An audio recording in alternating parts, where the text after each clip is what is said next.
Aloha, ladies and gentlemen. Welcome to another edition of Our Undoing Radio. I am with our special guest closing us off this season, Dr. Although he's retired, so I would argue he needs to be called Mr. at this point, but Dr. Tyler Kokjohn. Dr. Kokjohn, welcome. Thank you. Good to be here. Is it? We've had some audio issues, folks.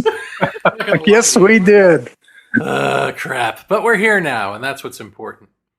So there are two topics that you wanted to talk about, and they're kind of interrelated in a way.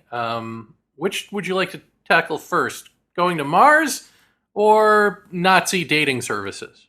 Oh, let's go to Mars, and then, and then we can pick up some Nazi dates. All right. So let's go to Mars. You recently wrote a blog post, which I would love to have up on my screen right now, but I don't trust my screen with anything. So why don't you tell us all about it, buddy? What is it you really want to talk about? Well, this was a book that I happened to find out about just through the sheerest of happenstance on Twitter. I saw some people talking about it, and I thought, I've got to look at this. It's the next 500 years, Engineering Life to Reach New Worlds by Dr. Christopher Mason. And it is one of the rare times that I've read a book and said, Jeremy has to know about this. As I got into it, it became apparent there were a lot of things that were probably not only going to be of interest to you, but might make you have a few comments, to put it mildly. So that's how it started, and I went through it. Dr. Mason is a professor at Weill Cornell School of Medicine in New York City, and he is a NASA scientist, very accomplished NASA scientist. Has a long publication record, and he's worked with some of the best people and done really, really interesting scientific investigation, and in particular with spaceflight. So he kind of he starts out with descriptions of what the astronaut Scott Kelly went through. His twin brother is Mark Kelly, presently a senator from Arizona. And they did the infamous twin study where Scott basically spent a year on the International Space Station, and they could compare the two to see what happened. So anyway, Scott Kelly came back, and oh my God, he suffered quite a few changes from outer space. I won't go into all the details, but it wasn't pleasant. And he's a tough guy, and he was able to come back. But it really confirmed that humans are not built for spaceflight. And that's kind of the point of departure that Christopher Mason uses, that we now have the capability to engineer ourselves, to engineer life, and fix it, make it so that we can do better in outer space. And long story short, that's what he's proposing, is we begin a process of engineering ourselves to go to outer space, to Mars, and beyond, because we have to. There's this, I guess, expiration date on planet Earth. And we got to get off this place if we're going to survive as a species. And so this is the first steps towards that. So now, how does he justify that we need to get off Earth because there's an expiration date outside of the one that we are creating? Oh, that doesn't come up, Jeremy. Oh, weird. Yeah, how about that? I thought you might have a few questions. Because the sun has an expiration date too. So should we be plotting for that? You have basically outlined his idea. Is that yes, in the end, going to Mars, going to Titan, or wherever we try to go is not going to be sufficient because our sun will wear out. And then what? What do we do at that point? And so it's, I don't know, I went back and the themes that kind of are intercalated in there, not always overtly, the same themes that I remember as a kid reading hard science fiction. Well, let's switch the topic up a little bit here and just go with this for a minute. what do you think about the idea of us trying to live forever, given that all of nature is not about living forever? I mean, isn't it natural to die? And when we do try to fiddle with ourselves, or even just the things that we're doing now for longevity, do we not see that other parts of us go bad? Like Yeah. Alzheimer's is your specialty, or was your specialty. Is there not an argument that Alzheimer's is, in fact, exists in us because we live longer? Is that not an argument? It's part of the problem that it's one of those diseases that shows up with advanced age. So this Those are idea great that questions. we can keep sort of plugging the dam here, instead of, it just seems like not just an uphill battle, but really it's so against nature that nature is always going to win in some way. And we see this all the time in different avenues of our lives. Why would this be any different? This is the biggest one. This is immortality. It is. It actually is. So the way I put it in the book is Frankenstein meets the Epic of Gilgamesh. And it is a search for immortality, no question. So Will if it you work? find immortality through genetic shenanigans, or I don't even know what, cybertronics, whatever it would be, what is it that we're preserving? That's Not the human. I think honestly, part of his idea is not necessarily personal immortality as much as maintaining the life on Earth, the species, that we've got this wonderful planet. And so it's our duty. And this is exactly how he's put it together. It is the duty of humankind. We're the only ones who can manage this, can do this. And that is to preserve life. And when the sun dies, to make sure that it goes someplace else. Very interesting duty. Yes. Well, just because you can do something doesn't mean it's your duty. This is kind of an interesting, I guess, philosophical divide, and that, as I would phrase it, would be it's a rationalization.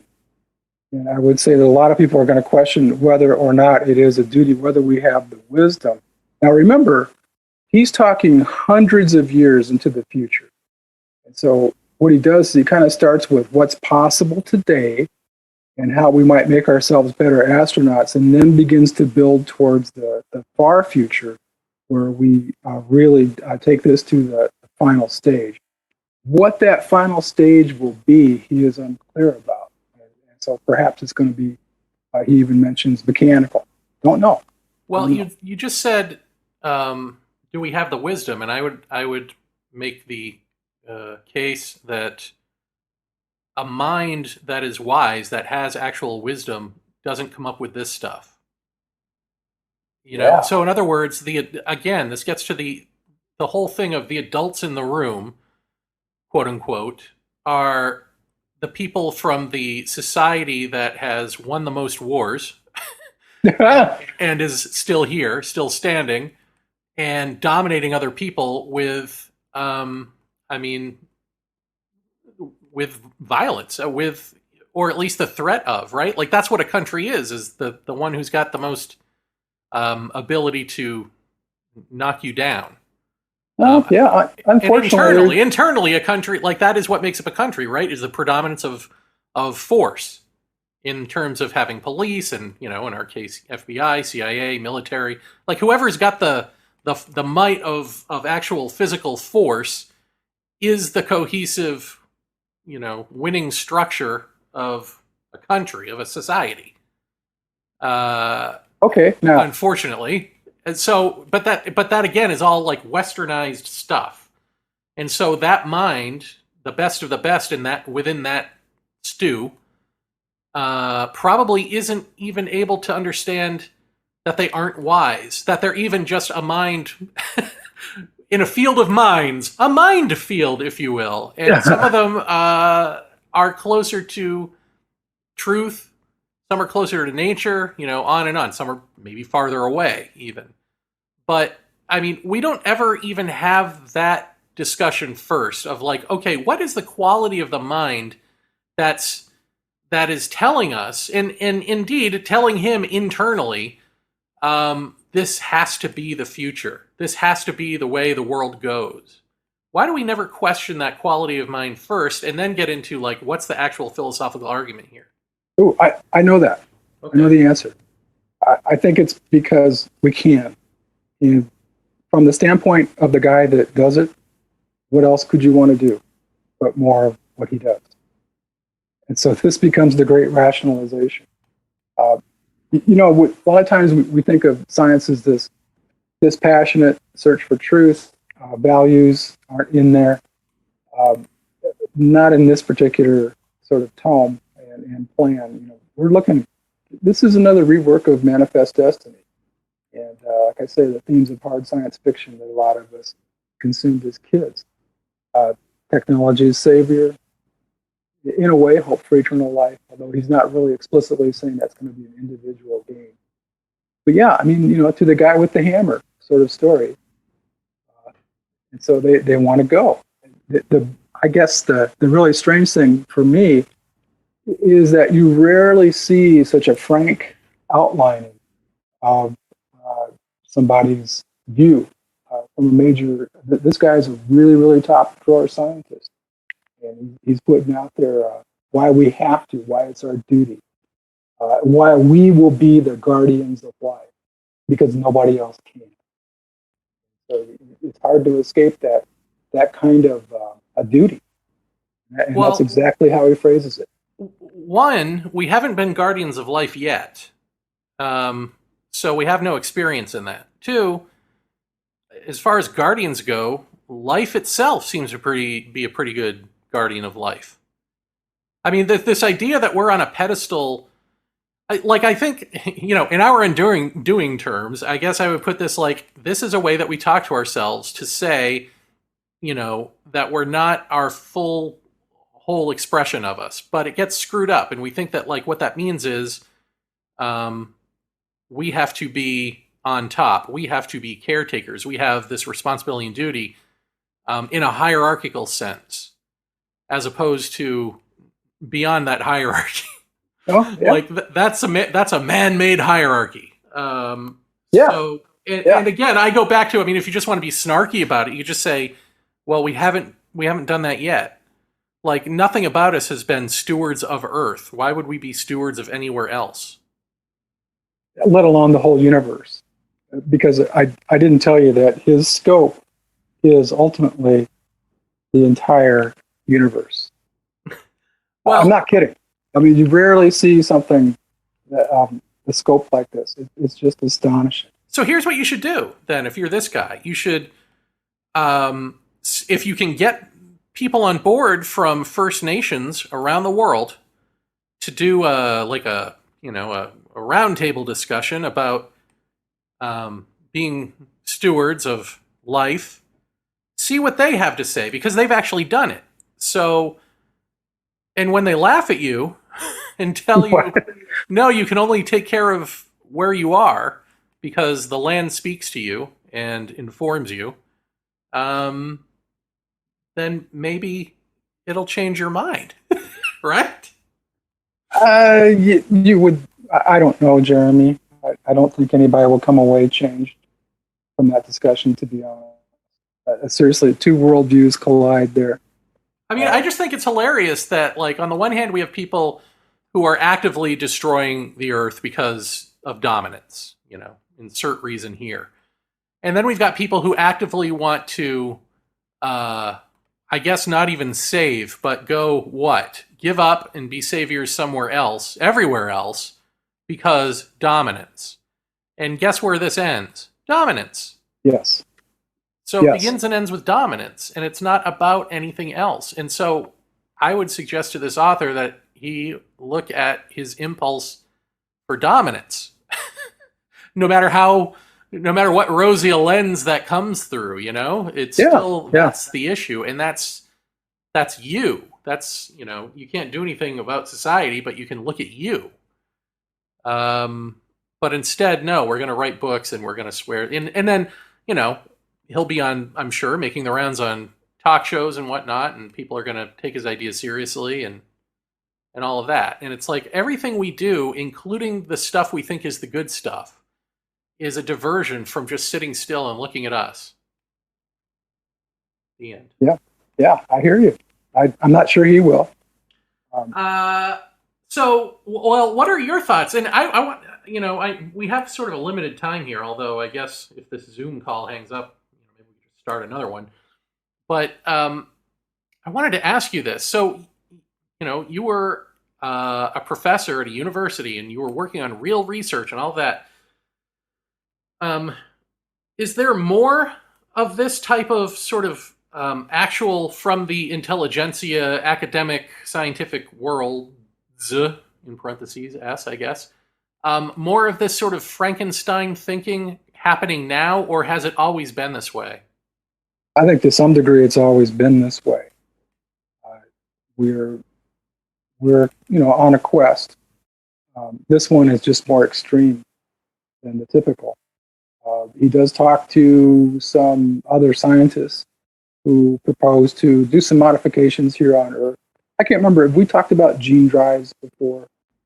I don't know if we probably talked about it on this show at some point. Yeah, so that kind of work. And there's a lot of questions about that, whether we have the wisdom to modify ecosystems genetically to suit our needs of the moment. No, wisdom would not let you do that. Wisdom would not tell you to do that. That's my point. Yeah. No, but like that's incontrovertibly the case. There is no wisdom in doing that. It's not even possible because, well, I should say it's possible, but you don't know how it will turn out at all. And that kind of wrecks the duty thing, because we're saying, well, the end here, we're going for this end. And if there's a good part to that, it justifies what's going to be done. And you don't know what the end will be, no matter how much you think you do. It's just not feasible. Well, but also, didn't we just see with COVID that the second we're out of the picture, things start to go back to normal? Like animals seem to appreciate it when we're out of the way. And so does the air pollution and all of that. So you don't need to genetically modify anything. We need to actually go away or balance ourselves out or whatever it is. We're the problem. We're not the saviors. And there you go. And so, what's being proposed are technological fixes to other technologically induced problems. And I think that's not in the long term going to succeed.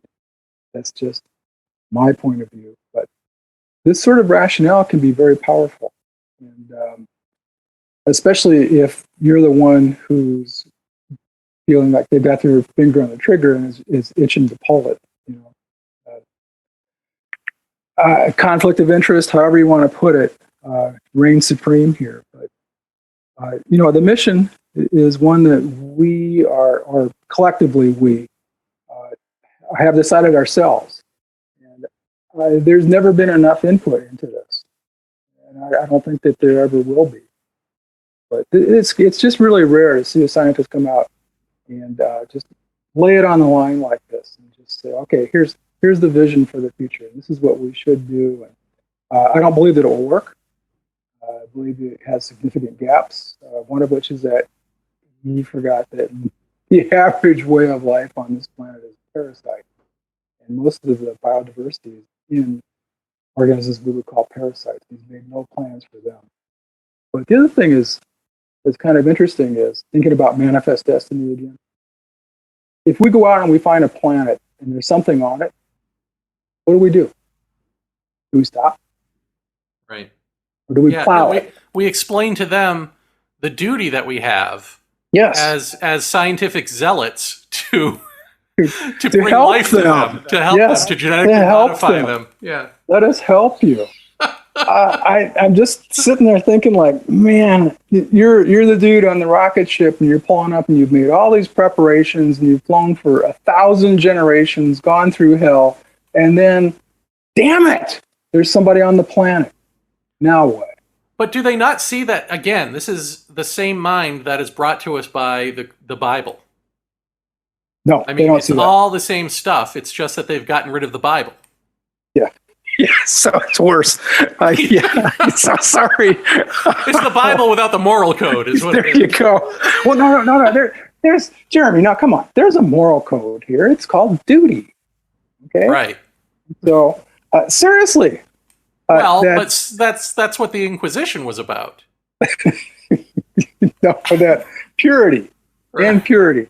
But yeah, I mean, it's just interesting that you can poke holes in this and see that it's going to be virtually impossible in so many ways today. And so the great savior here is that, yeah, but I'm talking hundreds of years into the future. And so, okay, you'd have to allow that. Then you come back to the sort of like, do we really want to do this? Is this really wise? I would say, is it even fair to the other organisms? Who will live, who will die? We'll decide. That's kind of creepy. Well, I mean, that sounds about where we are right now, actually. Who will live and who will die? We decide. You know what? Every time you plow a field, we're making those decisions. And we're pretty good at expropriating whatever it is we wish for human use, and not so good about thinking about how the planet itself is going to fare from that. Yeah, so now we got, this is bigger, better, and further than we've done this before. That's the plan. So now, what is the other issue here? There was the eugenics dating thing. Oh, it's just something please tell me it's as bad as I think it is. Well, I think they would object to the term eugenic dating. Okay, but it turns out that, why? Yeah, because there's no bad connotations there.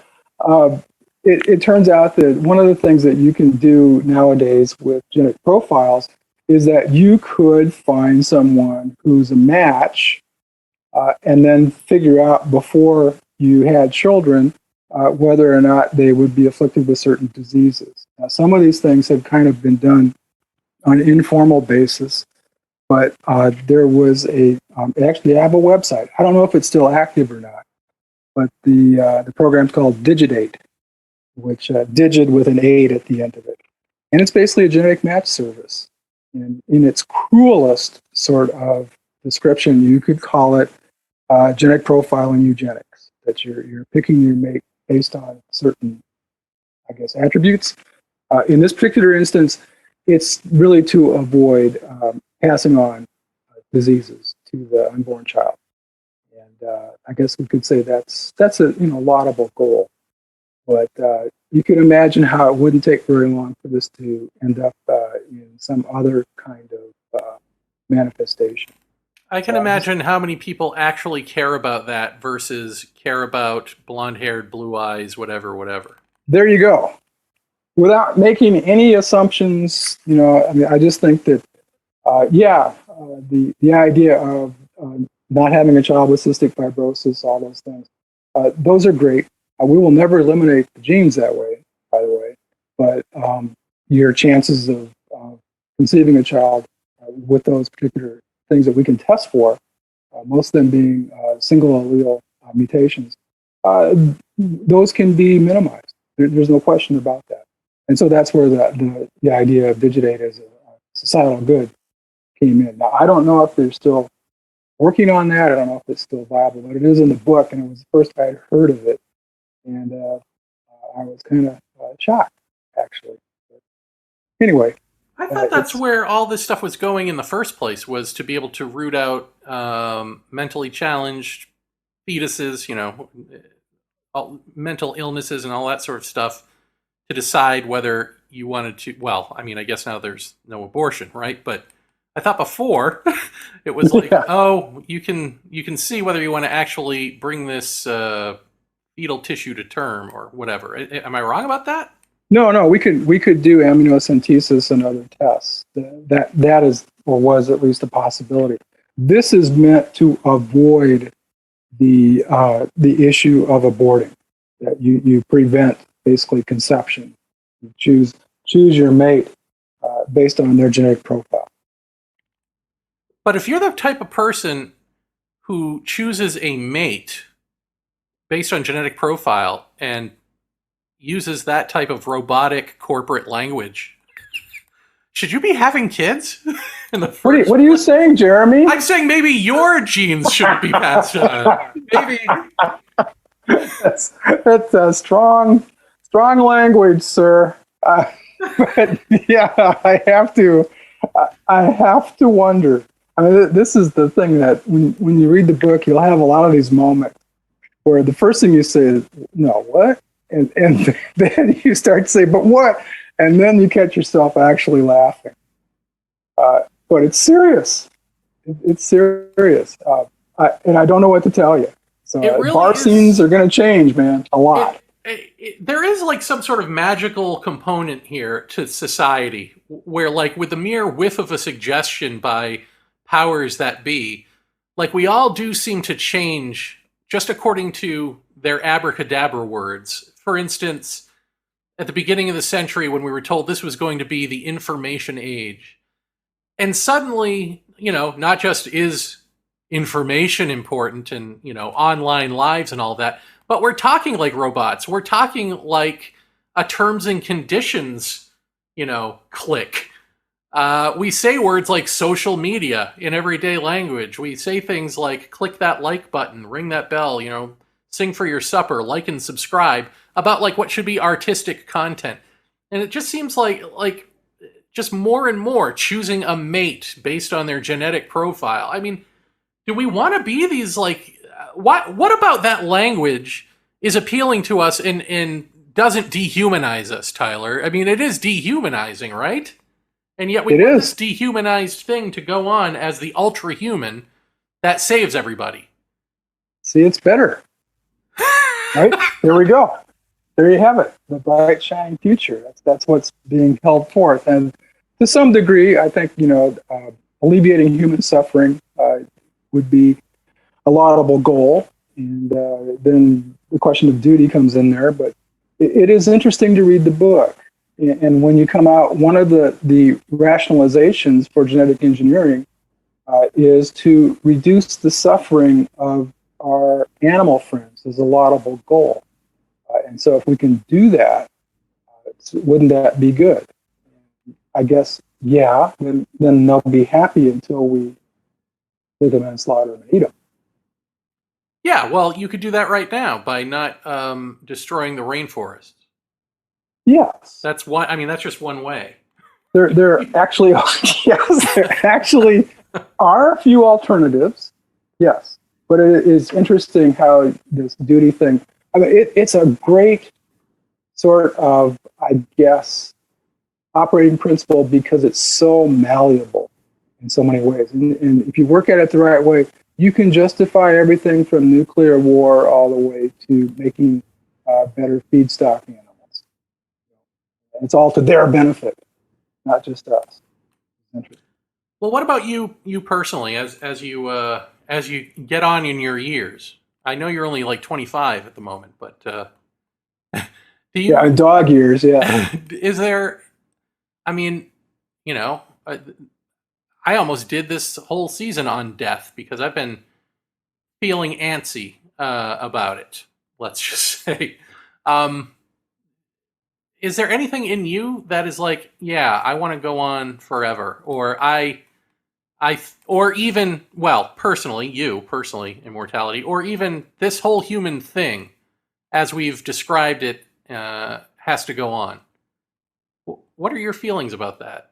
I don't feel any urgency that we have to go on as a species or past the basically the lifetime imposed by our planet, the sun, and eventually the universe.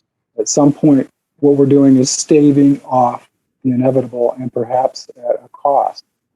The counter argument to that is we know life is here. We know that it seems to be relatively rare. We're trying to figure that out, by the way. And so we have a duty to preserve. And it's our role in the universe. I don't know that I would presume to assume that particular sort of power to say this is our role.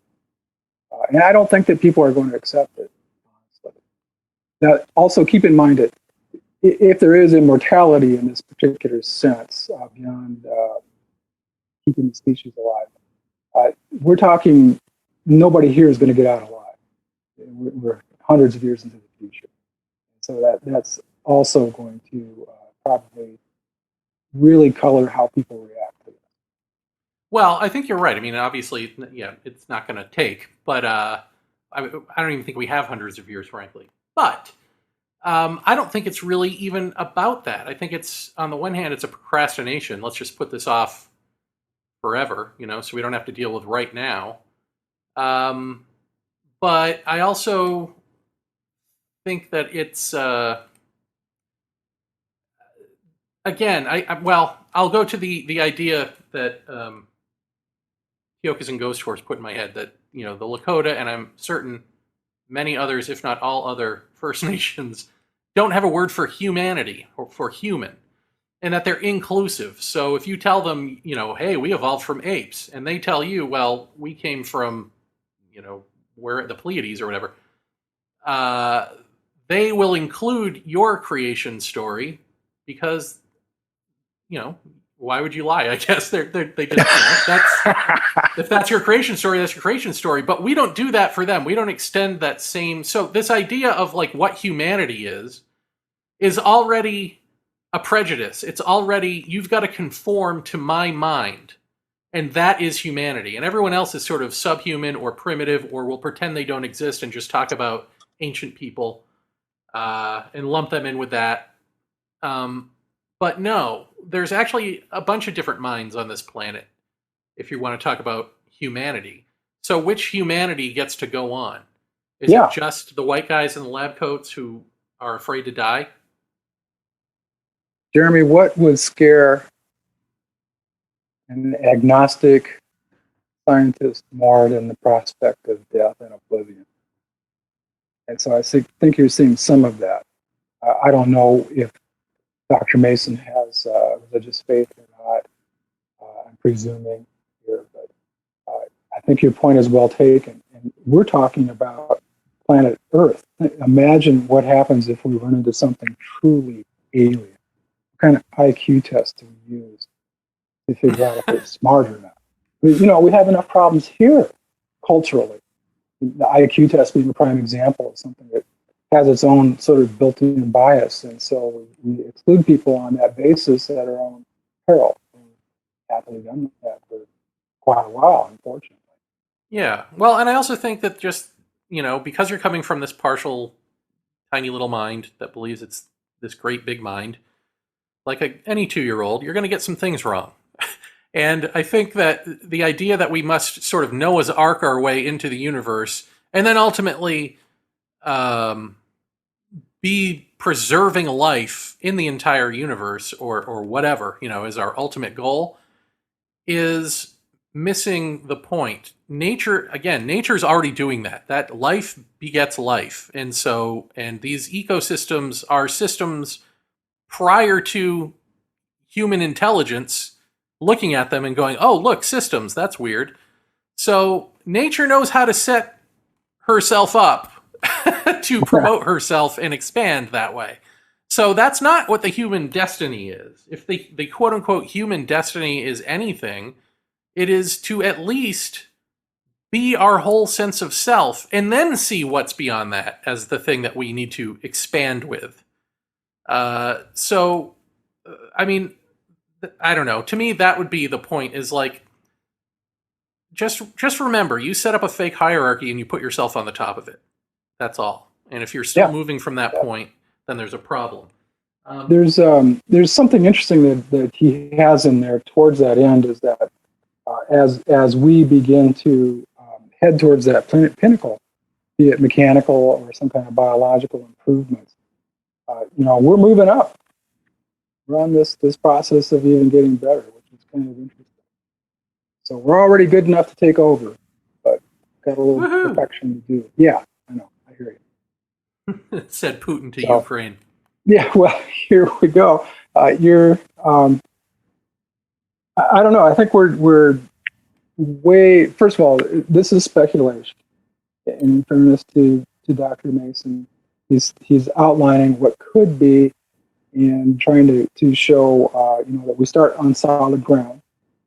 There are a lot of things that we can do now, and the questions about what we should do. I mean, should you take your child and have them engineered for super radiation resistance so we can zip them off to Mars? And what happens to them if we do? All these questions that swirl around. He's pretty good at showing some of the questions, by the way. It's not just this sort of, oh, it's going to be super in every way. He does talk about downsides. And it's pretty clear you don't want to be on his intergenerational Noah's Ark. That is not good. But somebody's going to get that assignment. Right. Wow. Ain't going to be me. Someone's going to go in Elon's space Tesla to go to Mars first, right? Elon Musk is a hiker compared to this guy.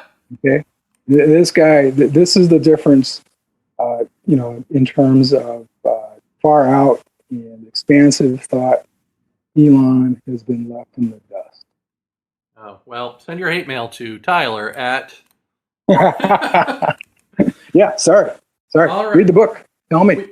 We've got, I probably won't, but you people out there, peons, lessers in the hierarchy, you can read the book. That's the spirit, Jeremy. We've got about a minute and 30 seconds here. Is there anything you want to disavow or add? Well, disavow, no. I certainly wouldn't be volunteering for any of his missions. I'd have a lot of questions about if we can even get to Mars after I read this one. I'm certainly not going to volunteer for that one either. So future may be glorious, but it's going to be tough getting there. Tyler Kokjohn says, I will be the first retiree to not volunteer for anything. You heard it here first, folks. Yeah, and it's true. Well, Tyler, thank you for closing off another rousing season of Our Undoing Radio. Much appreciated. Yeah, it was fun. So I hope some of your listeners will read the book and maybe let us know how it struck them. Yeah, read the book and let us know. I want a full report.